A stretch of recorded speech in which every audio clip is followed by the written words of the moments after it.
हर परिवार के दुश्मन है कि नहीं है? साथियों, बंगाल के विकास में चाय बागानों और उनमें काम करने वाले श्रमिकों की बड़ी भूमिका है।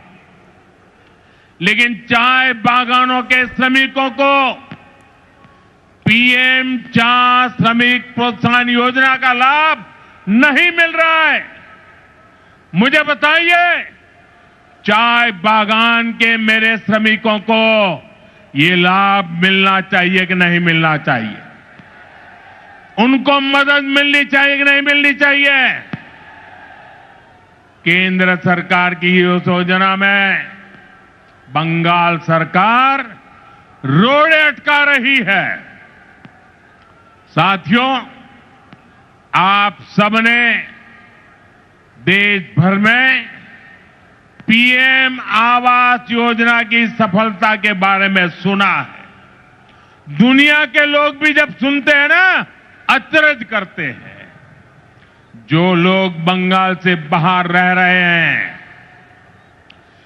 ऐसे हर गरीब परिवार को पक्का घर मिल रहा है। लेकिन यहां क्या हुआ?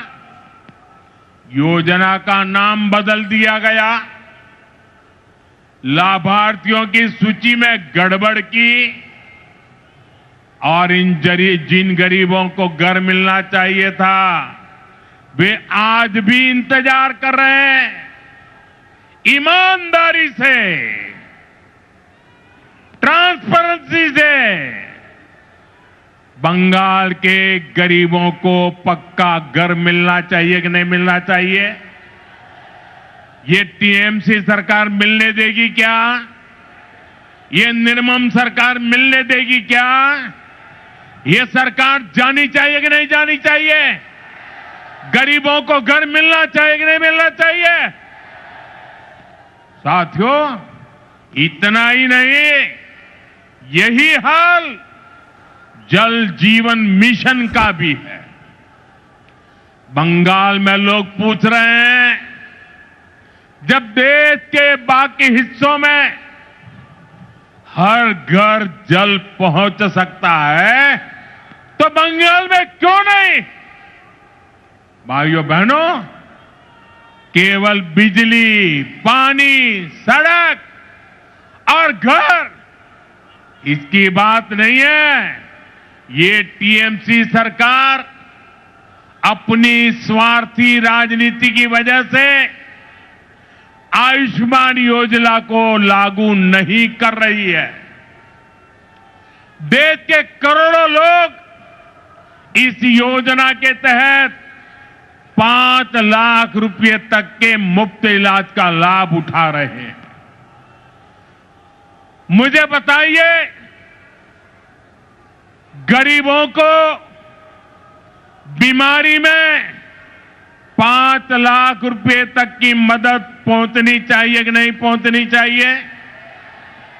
मोदी दे रहा है, मिलनी चाहिए कि नहीं मिलनी चाहिए? ये टीएमसी सरकार बीमार लोगों की भी दुश्मन है कि नहीं है? अत्याचारी है कि नहीं है? लेकिन बंगाल के गरीब परिवारों को 5 लाख रुपया वाली आयुष्मान योजना से भी, उस अधिकार से भी वंचित रखा गया है। साथियों, आज बंगाल के किसान की हालत भी किसी से छिपी नहीं है। मुझे बताया गया है कि 2-3 दिन पहले ही चंद्रकोना में हमारे एक आलू किसान ने खुदकुशी कर ली है, आत्महत्या कर ली है। पश्चिमी मिदनापुर से हुगली और बर्दवान तक किसानों से झूठे वायदे और सरकारी खरीद में घोटाला ही ये टीएमसी सरकार की पहचान बन गया है।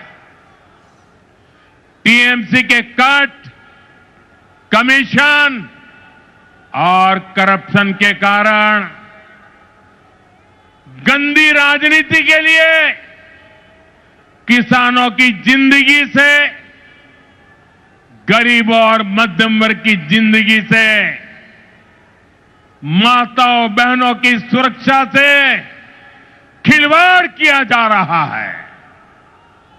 इसलिए टीएमसी जाएगी तो हर गरीब को पक्का घर मिलेगा। गरीब को पक्का घर मिलना चाहिए कि नहीं मिलना चाहिए? मिलना चाहिए कि नहीं मिलना चाहिए? ये मोदी की गारंटी है। हर गरीब परिवार को बता देना, जैसे ही टीएमसी की सरकार जाएगी, गरीबों का पक्का घर बनना शुरू हो जाएगा। टीएमसी जाएगी तो हर घर साफ जल पहुंचेगा। टीएमसी जाएगी तो हर गरीब को मुफ्त इलाज मिलेगा।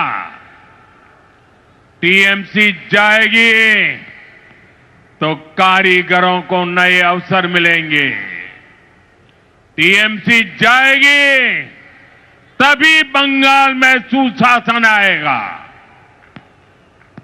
साथियों, हमारे बंगाल ने आजादी के बाद विभाजन सहा, विभाजन की आग देखी, मजहबी दंगे देखे, बाद के दशकों में अस्थिरता देखी, घुसपैठ का दौर देखा, रक्तपात सहा। इस सब की सबसे बड़ी भुक्तभोगी अगर कोई थी तो बंगाल की माताएं, बहनें, बेटियां, बंगाल की महिलाएं थी। लेप की सरकार में अपहरण, हत्या, बलात्कार का वो दौर कोई नहीं भूल सकता। इसलिए बंगाल के आप लोग लेप को हटाकर बड़ी आशा के साथ टीएमसी को लेकर आए। आपने टीएमसी पर भरोसा किया, लेकिन टीएमसी ने लेप के गुंडों और माफियाओं को ही अपनी पार्टी में भर्ती कर लिया। आज बंगाल में अपराधियों को खुली छूट है। आए दिन बहन बेटियों के खिलाफ दिल दहलाने वाले अपराध होते हैं। बंगाल का कोई इलाका ऐसी घटनाओं से अछूता नहीं है। आप याद करिए, कॉलेज परिसर में दुष्कर्म की घटना, नाबालिग बेटियों से दुष्कर्म के मामले, टीएमसी कार्यालय में महिला से बलात्कार, 7-8 साल की बच्चियों से बलात्कार के खौफनाक कुकृत्य, कहीं आदिवासी बेटी के साथ दुष्कर्म, ऐसे ज्यादातर मामलों में अपराधी कोई न कोई टीएमसी का नेता होता है या टीएमसी से जुड़ा होता है।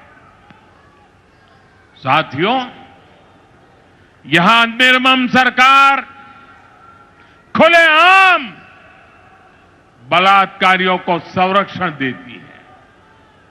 अपराधियों को बचाने की पूरी कोशिश की जाती है। आप मुझे बताइए, अपराधियों को बचाया जाता कि नहीं बचाया जाता? बलात्कारियों को बचाया जाता कि नहीं बचाया जाता? संदेश खाली की वो तस्वीरें और टीएमसी का रवैया, आरजी कर अस्पताल की उस बेटी के साथ हुई दरिंदगी, बंगाल के लोग भूले नहीं हैं टीएमसी कैसे खुलेआम अपराधियों के साथ खड़ी नजर आती थी। साथियों, इसी मानसिकता का परिणाम है आज महिलाओं के खिलाफ एसिड अटैक जैसे घिनौने अपराध इतने ज्यादा मात्रा में पश्चिम बंगाल में हो रहे हैं। जो बंगाल एक समय देश का सबसे प्रगतिशील राज्य होता था, आज वहां शाम होते ही माएं बेटियों को फोन करके कहती है, बाड़ी फिर ऐशो सौंदे न माराइए। शक्ति की पूजा करने वाले बंगाल को ऐसे हालात मंजूर नहीं होंगे। मैं बंगाल की मेरी माताओं बहनों को भरोसा दिला